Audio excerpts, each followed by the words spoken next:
Hi hello friends, എല്ലാ കൂട്ടുകാർക്കും ഇഷ്ടമാത്ര സീരിയലിലെ നാളത്തെ നല്ലൊരു പ്രൊമോ റിവ്യൂയിലേക്ക് തന്നെ സ്വാഗതം കേട്ടോ. ചാനൽ ആദ്യമായിട്ടാണ് കാണുന്നെങ്കിൽ ഒന്ന് സബ്സ്ക്രൈബ് ചെയ്ത് ലൈക്ക് ചെയ്ത് സപ്പോർട്ട് ചെയ്യണേ.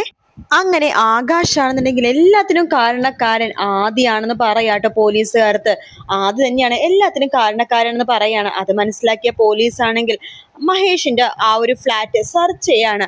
അങ്ങനെ സെർച്ച് ചെയ്ത് കഴിയുമ്പോഴേക്കും ആദി കിടക്കുന്ന റൂമിന്റെ കട്ടിലിന്റെ അടിയിൽ നിന്നിട്ട് കുറച്ച് പോയിസൺ ആയിട്ടുള്ള സംഭവങ്ങളൊക്കെ കിട്ടുവാട്ടോ പോലീസിന്. അത് കിട്ടുന്ന പോലീസും വിചാരിക്കുകയാണ് ആദ്യം തന്നെയാണ് ഈ കൃത്യം നടപ്പിലാക്കിയെന്ന.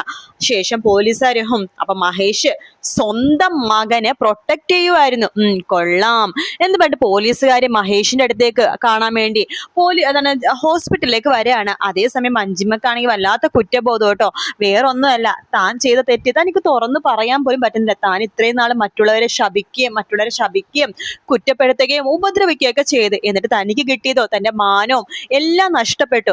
കണ്ടില്ലേ, കൂടെ കിടന്നിട്ട് അവൻ പോയത് ഒരു കൂസില്ലാതെ ഒരു ഉളുപ്പില്ലാതെ. തനിക്ക് തന്നെ വേണം. ഇഷിതയുടെ മഹേഷിന്റെ നന്മ മനസ്സിലാക്കാൻ തനിക്ക് സാധിച്ചില്ലല്ലോ ദൈവമേ എന്ന് പറഞ്ഞിട്ട് സ്വയം കുറ്റപ്പെടുത്തിക്കൊണ്ടിരിക്കുകയാണ് മഞ്ജിമ. അവിടേക്ക് ആകാശം എന്ന് പറയണ്ട്, മഞ്ജിമേ നിന്റെ രഹസ്യങ്ങളൊക്കെ എനിക്ക് മനസ്സിലായിട്ടോ. സത്യം പറഞ്ഞാൽ ഞാനാണ് അന്ന് വീട്ടിൽ കയറിയത്. കുഞ്ഞിന് മാരകമായിട്ടുള്ള പോയിസൺ അടിച്ചതും ഞാൻ തന്നെ ആടി.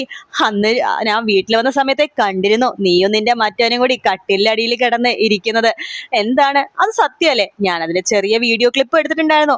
നീ സത്യങ്ങളൊക്കെ ആരോടെങ്കിലും പറയുവാണെന്നുണ്ടെങ്കിൽ ഞാൻ ഈ കാര്യം എല്ലാത്തിനും പറയും. നോക്ക്, നാണക്കേടാണേ എന്ന് പറയാണ്. അതുകൊണ്ട് തന്നെ മഞ്ജിമക്ക് നടന്ന കാര്യങ്ങൾ ആരോടും പറയാൻ പറ്റുന്നുണ്ട്. മഞ്ജിമയാണെങ്കിൽ ഹോസ്പിറ്റലിൽ നിന്ന് പൊട്ടിക്കരഞ്ഞുകൊണ്ടിരിക്കുകയാണ്.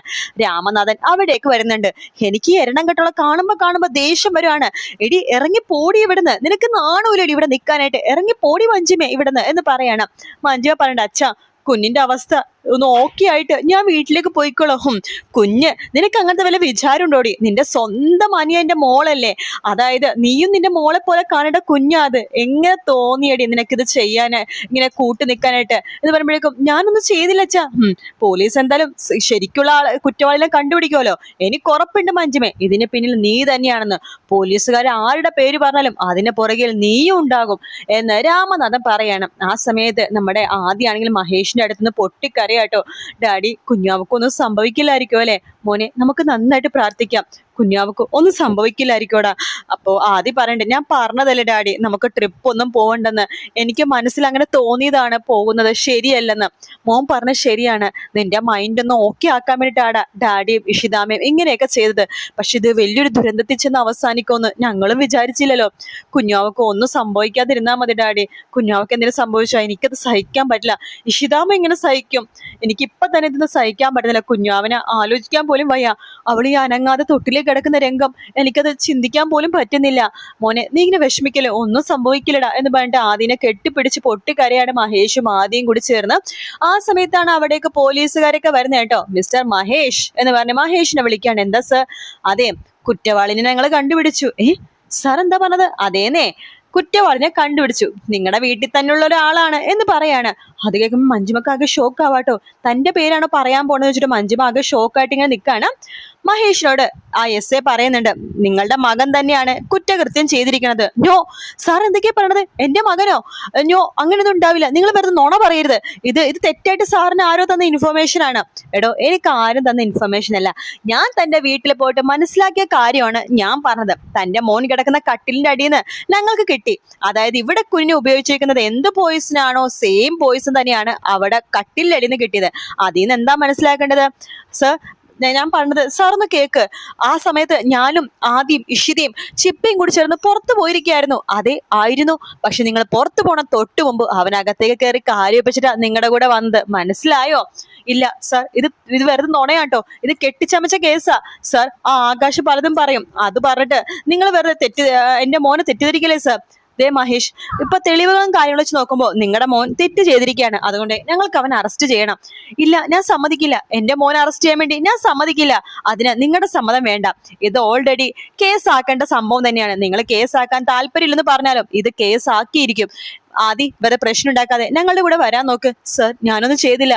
എനിക്ക് എന്റെ അനിയത്തി എന്ന് പറഞ്ഞാൽ എനിക്ക് ജീവനാണ് സർ. അതൊക്കെ നീ കോടതിയിൽ വന്ന് പറഞ്ഞു വാടെ ഇങ്ങോട്ട് എന്ന് പറയാണ്. അച്ഛാ, ഡാഡി എന്ന് ആദ്യം പറയുമ്പോഴേക്കും മഞ്ജുമക്ക് വല്ലാത്ത കുറ്റബോധം കേട്ടോ. കാരണം ആകാശ് അതിന് ചെയ്തത്. എന്നിട്ട് നിരപരാധി ആദീനെ അവർ പിടിച്ചോണ്ട് പോണ കണ്ടിട്ട് നമ്മുടെ മഞ്ജുമക്ക് വലുത കുറ്റബോധമൊക്കെ തോന്നുന്നുണ്ട്.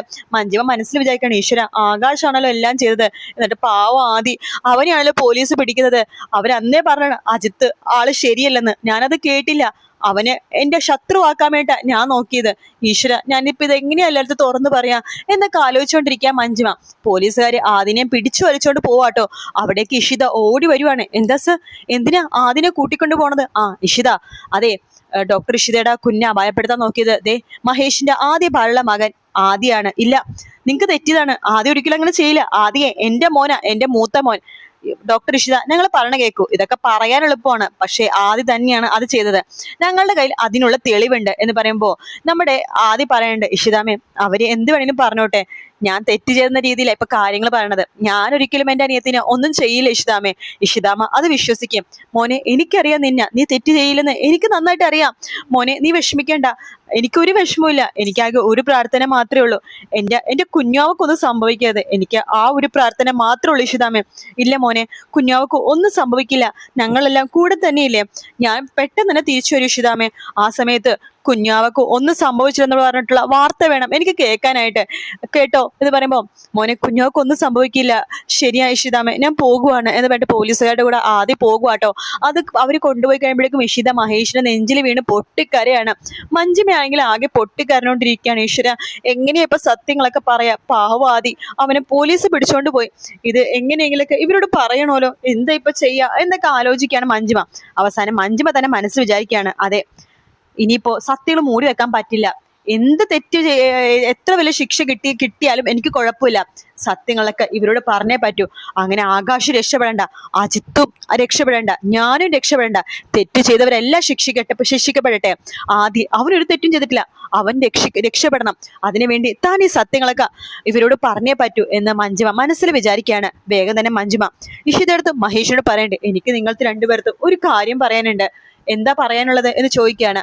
അത് ആദ്യമല്ല ആ തെറ്റ് ചെയ്തത്, പിന്നെ ആരാ ചെയ്തത്? പറ മഞ്ജുമ ചേച്ചി, നിങ്ങളാണോ അത് ചെയ്തത്? അല്ല, ഞാനല്ല മഹേഷ് അങ്ങനെ ചെയ്തത്. പിന്നെ ആരാ? അപ്പൊ നിങ്ങൾക്ക് കൊലയാളി ആരാന്ന് അറിയാം അല്ലേ? അറിയാം, ആരാന്ന് എനിക്ക് അറിയാം. പിന്നെ ആരാ അത് ചെയ്തത്? അയാളാ, ആകാശ് മേനൻ. അത് മഞ്ജുമ ചേച്ചിക്ക് എങ്ങനെ അറിയാം? അയാൾ തന്നെയാ എന്നോട് വന്ന് പറഞ്ഞത് അയാൾ അത് ചെയ്തെന്ന്.